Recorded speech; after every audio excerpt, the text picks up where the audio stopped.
রক্তাক্ত শিশুকন্যা কোলে শোকে পাথর মা। শিউরে ওঠার মতন অভিজ্ঞতা জীবিত যাত্রীদের। মৃত শিশুকন্যাকে কোলে নিয়ে শোকে পাথর মা।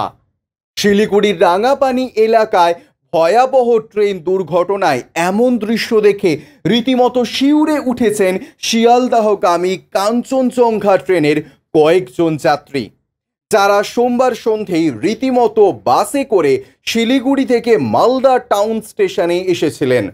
তবে এই সব যাত্রীরা রেলের ভূমিকা নিয়ে রীতিমতো ক্ষোভ প্রকাশ করেছেন। দুর্ঘটনার প্রায় 1.5 ঘন্টা পর রাঙাপানির ওই ঘটনাস্থলে পৌঁছয় রেল পুলিশ ও প্রশাসনের কর্মকর্তারা বলে যাত্রীদের একাংশের অভিযোগ। তার আগেই আশেপাশের গ্রামবাসীরা এসে যাত্রীদের উদ্ধার কার্যে নেমে পড়েন। এদিন সন্ধ্যায় মালদা টাউন স্টেশনের যাত্রী প্রতীক্ষালয়ে এসে এমনটাই জানালেন ত্রিপুরার আগরতলার বাসিন্দা সুমন সোম। পেশায় তিনি লরি চালক। এদিন আগরতলা থেকে কলকাতায় যাচ্ছিলেন ব্যক্তিগত কাজে। টাউন কাঞ্চনজঙ্ঘা এক্সপ্রেসের সংরক্ষিত S5 কামরায় ছিলেন ত্রিপুরার বাসিন্দা সুমন বাবু।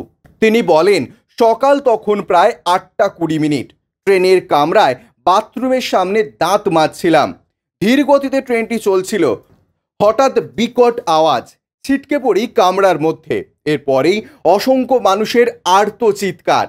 ট্রেনে যে দুর্ঘটনার কবলে পড়েছে সেটা বুঝতে পেরে গেট থেকে লাফ দিয়ে জঙ্গলে গিয়ে পড়ি। সেই সময় মোবাইলটা হারিয়ে যায়। হতভম্ব হয়ে অন্যান্য যাত্রীদের সঙ্গে এদিক ওদিক ছোটাছুটি শুরু করে দিই। কিছুটা পেছন দিকে এগিয়ে যেতেই দেখি দেশলাই কাঠির মতন 4-5টা ট্রেনের বগি একে অপরের মাথার ওপর উঠে আছে। কিছুক্ষণের মধ্যেই চরম কান্নার রোল। চোখের সামনেই দেখতে পাই রক্তাক্ত এক শিশুকন্যাকে নিয়ে শোকে পাথর এক মা। ব্যুরো রিপোর্ট, ইউজে নিউজ।